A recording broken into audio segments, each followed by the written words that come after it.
We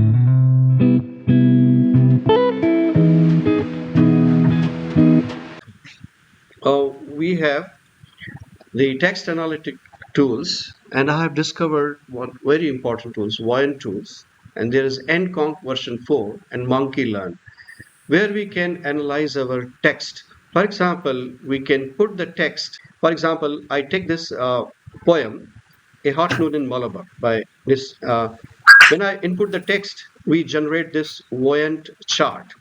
Now, this one chart, this series diagram is converted, which gives you the idea about the most frequent words. And therefore, it also explains about the vocabulary density. And also, it gives you the idea about the readability index, average words. And therefore, we have the terms vary, and we have the document terms and emerging trends as well. And we have collocations also. Collocations can be seen here that the word, a group of a word can be used in uh, a phrase of 4 words, 5 words, and the context we can understand, and various different diagrams can be drawn. Now, from this unique words we can find in a text for learning, for teaching and learning English language, we can find out the unique words. For example, out of 160 words, suppose triple one are unique words, we can find out the density of the words, and also we can find out that what are the new words and new contexts that have been used, and the readability index that we can find for. And then I think these tools can bring more objectivity and reliability to the criticism that we have already available with us, literary theories, critical theories, and then we can match all these data that we find against the criticism that is available with us, or the explanation that's available with us. For example, a readability index less than 14 would be easy, and higher than 14 would be a bit difficult for a reader to understand. And then the average words per sentence, for example, here there are 39. So higher the number, so the difficult the poem will be, or the text will be, or the story will be, or the novel will be. Now there are actually databases already available. For example, Shakespeare's database, Jane Austen's database have been created, and every word has been assigned with, you can say, every word has been assigned with what you call the creativity, the keenness value, and therefore the keyness value, and we can judge against. So from this chart we can see that, and from the most frequent words we can see that the top 5 words which have been used here: noon, wild, voices, hot, eyes, away. For example, here you can see noon, wild, away, eyes, dust, speak. So we can interpret. This is not just the diagram, but clicking here at the question mark, it opens up a vast menu of you can say 20, 25, 30 features, and we can look closely at each of the features, and then we can interpret. Of course, the interpretation will depend upon the subject expertise. This is a complete scan report, or MRI scan. As you can see, it gives you the full diagnosis, but it is up to the doctor, up to the academician, that how you can interpret the data and match against the criticism available.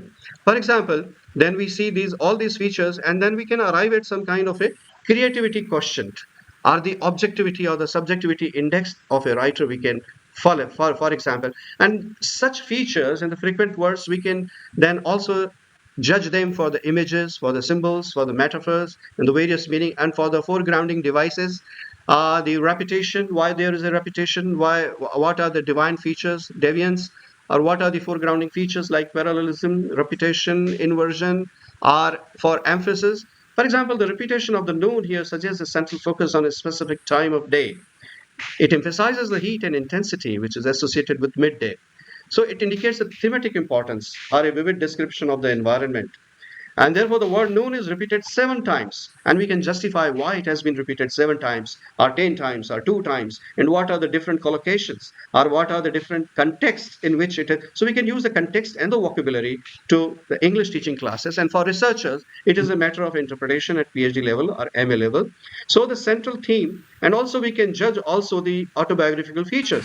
Suppose you have here, you can see voices, noon, eyes, dust, away, wild, speak, and strangers, so on.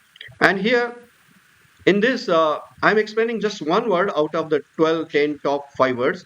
In the other poem, soap, as you can see, here I have built up a chart where a word is there, the unique word is there. Then we find out the vocabulary density and readability index, and average word per sentence comes up around 19.8. So the words that you can see here, there are soap, and then shopman, saying, I am. So some of the words like I am can also show you the first person narration, and also will give you the hint about the autobiographical element. And for example, here in another poem, here you can see the soap may have the denotation and connotations both. It may show the cleanliness, purification, or the removal of impurities. But in the context of the poem, it could be both a literal and metaphorical element, and therefore you can match it against the criticism available, representing cleanliness or desire for purity. In the other poem, like you have like, house, love, these words you can see highlighted, which show here is my grandmother's house, a poem. So in this you can see that the house, they show some like, love, house. They show about the past recollections, the past memories, about the autobiographical element, or maybe the first person narration. So such features can be, I explained the one word. For example, house, love, like have been repeated number of times. House has been repeated 3 times. So house and home, for example, in many of the writers like Alice Munro, my dear life, the word house has been repeated greater number of times than the word home. So where the house suggests only the 4 walls where the people come to stay or come to live in, but signified alienation as well, isolation as well. But the home represents more of a warmth, more of recollection of the sweet memories, the bonding, and also the kind of relationship it might suggest. So it will convey a sense of belonging, identity, nostalgia, which are there in the memory of the writer.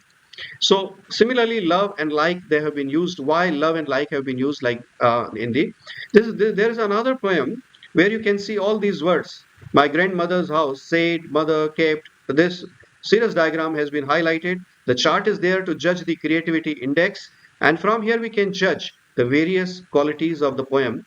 So having analyzed all the features of different poems, for example, of Nissim Ezekiel, we see the poet lover and bird watcher. We have given this analysis. Then the professor, philosophy. I think these tools can be used in the teaching literature, language through literature. And we can use the language, the vocabulary, use the kind of vocabulary, images, symbols, and various other features like autobiographical element and so on. They can be brought to the. Now I show you the other diagram. I hope this another screen is now visible before you. Another my dear life. So this is the complete. Now you can vary the features here, and from varying this shows the emerging trends, and you have the various this diagram in colors and the collocations, and these are the what you can see in the yellow. They are the different words used. Looking more closely here at this series diagram, it gives you the idea of the top words used. You can vary this according to the parameters. Here the terms, if you pull it longer, it will show you more words, and it can display all the words being used in a story or in a poem or in a novel, whatever it is. But we have chosen to highlight just 10, 20, 50 words, and when we can see mother, house, school, time, town.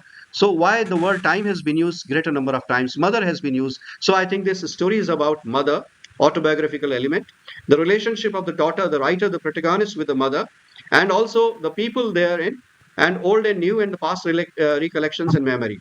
So this is again a terms diagram, and here on the right you can see mother is school time, house, father. This keep fading down, and they show the type of 5 words. The house in Alice Munro has been used in the sense that it is a place to dwell, but home lesser number of times, a fewer number of times, in the sense that some warmth is lacking, or there is a lack of bonding. And house means where the people live, like many people live as strangers, as you can say, in strange relationships. These are all the words used in the stories, and these are the context which show how the words move in the context. So, and there's another quality of Alice Munro is that the word like the same way has been repeated in hundreds of meanings. It's a polysemy, the same way. Just like in Hindi, we use the word wo. मैंने वो कहा था, मैंने वो किया था, और तब उसने वो बात कही, और उसने वो reaction the. So the word wo comes to the same way, comes to have assume various meanings. These are the flow charts, and which and this is the end conc version. Apart from Voyant tool, there is another very reliable tool which is being used in the research. I came to know in the various international research papers that NConc version, latest version 4 has come, which is used for the teaching of English, for the analysis of the text, for research purposes. And you can see here the group of phrases and collocations where the mother has been used this. This blue word mother can be seen being used in number of contexts in the story Dear Life, from the collection Dear Life of Alice Munro. Now, let me show you the point. Can you see this website through your text? It appears like this.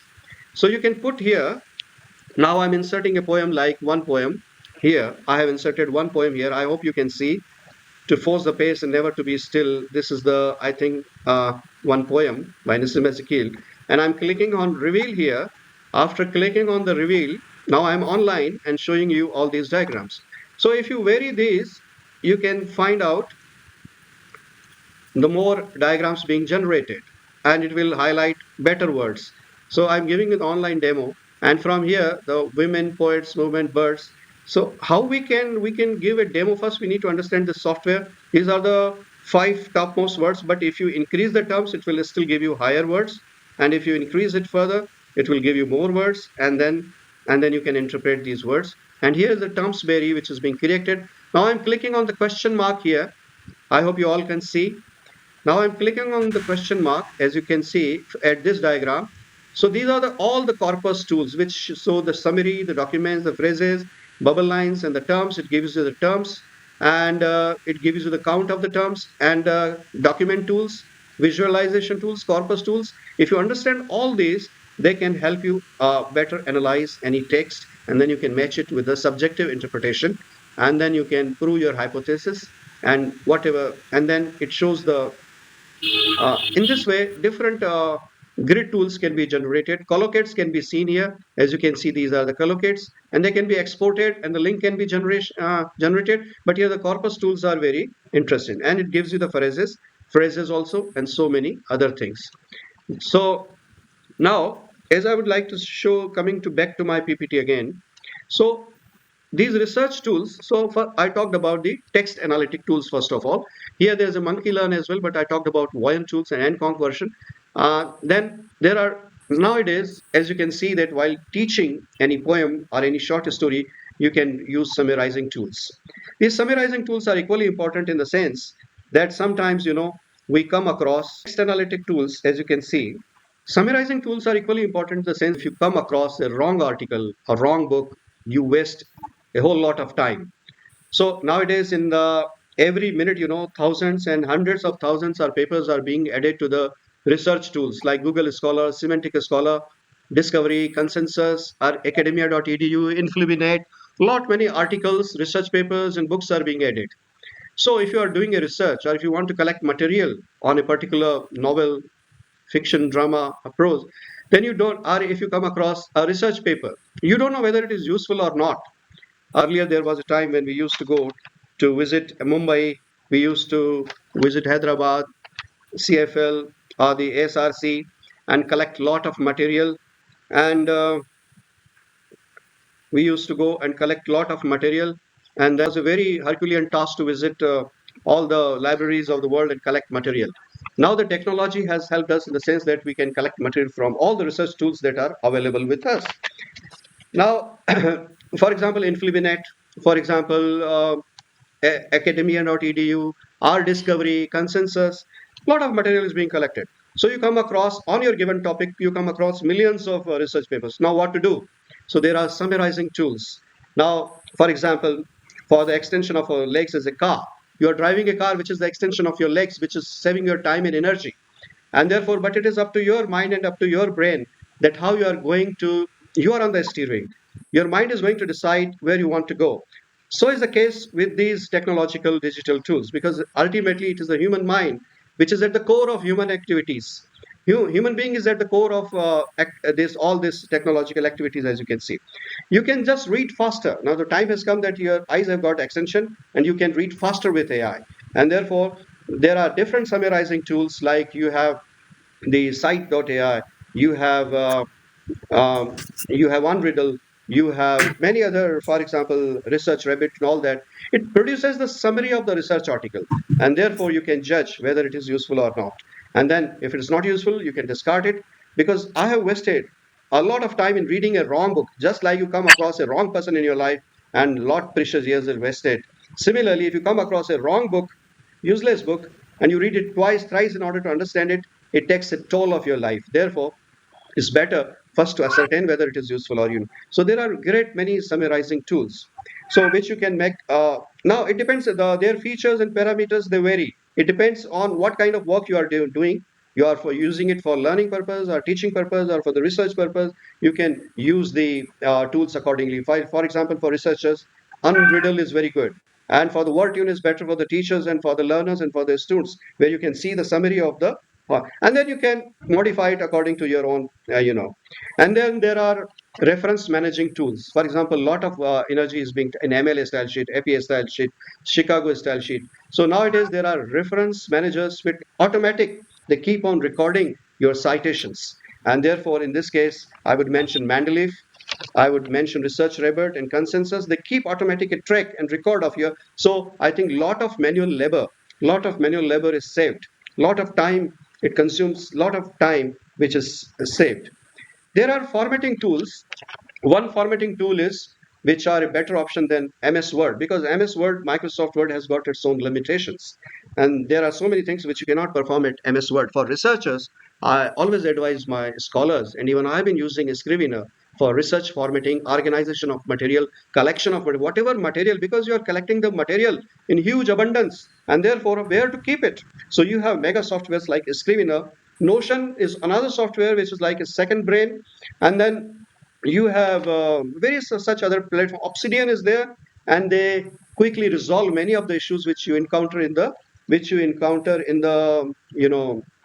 MS Word, because text wrapping, sometimes there are many things which you have to do manually in the Microsoft Word, which they do easily for you, automatic. With a single commands you can do the text wrap. You remove the empty lines, you remove the empty spaces in between. Formatting is very easy, and therefore you can design and format your own thesis, not to waste precious money and time sitting at any photocopier or typist with the typist.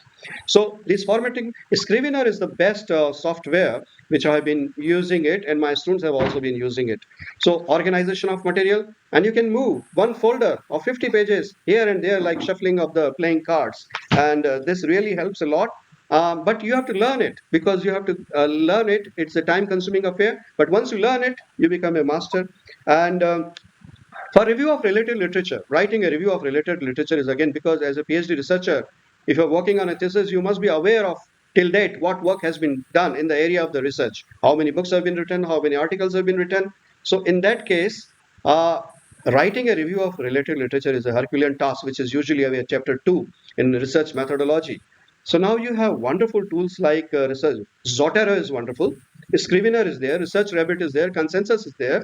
So what happens is they automatically maintain your reference. They do the job of reference managing, as well as you write one article, they suggest you 10 15 different articles, and they prepare a diagram and connecting charts, and they also summarize the kind of work that has been done. So you can free yourself from such kind of labors, and then you focus more on your research questions. And there are certain summarizers and certain research tools which can frame research questions for you, which are really beneficial. And also the questions for teaching in a language class, they can suggest questions for you, and there can be brainstorming sessions. So these are all the second brains which can help you. Now another are the uh, proofreading tools and the editing tools, but they are 50% reliable, in the sense that 50% they are very much correct, but 50% you have to check them for the accuracy. And ultimately you are, the discretion lies with you, because ultimately you have to decide which correction or which editing to accept or to reject. And nowadays, there are making PPT also consume a lot of labor, and therefore we are deviated from our main focus of creativity. So what happens is that you can make use of, there are text to PPT, like Tome is very good. It converts, it gives you the basic 8 slides, and then you can put text to this PPT, to animations, or images to animation, or animation to video creation. These tools are there, but they are at the basic level, and then you can modify them accordingly and use your own creativity, how the things, because they are Aladdin ka chirag. But ultimately it is your human mind that what you are going to ask them and perform the activity. So there are lot many tools are available which will support a researcher, which will support a scholar, and also a professor and a student. And all these tools can be used. For example, you can teach vocabulary through these Voyant tools. You can do the text analysis with the help in your PhD thesis, which we have done in many of our candidates. And Conc version 4 latest 4 is very helpful, and not only for literary texts, but they can also be helpful in other scientific data. For example, sci-fi is again a very important tool. But at mega tool like Scrivener is like a big Phoenix Mall. and then you have to explore yourself in Scrivener. You can write a book, you can write, because I've been designing my own books on Scrivener and other similar softwares like that, which save a lot of time and energy, and you can focus more on the content, more on the creativity, more on the organization of the material. And therefore, I think for sustainability, they are support and they add to your sustainability. And without these, I think is difficult to cope with in the current scenario, because there is a flood of information, flood of knowledge. So you need faster tools, just like you have car to drive to cover the distance, flights you have to cover the distance in the shorter time. So you have the extensions of your brains, you have extension of your eyes, that you have to write faster, you have to read faster. And nowadays wonderful tools have come that convert speech to text and text to speech. And therefore they can convert, analyze the data and convert the text into the data, and so many. So I think learning these skills have become very crying need of the hour. So with this, I stop here, and I congratulate the host institution on organizing this wonderful seminar and giving me this opportunity to be with all of you and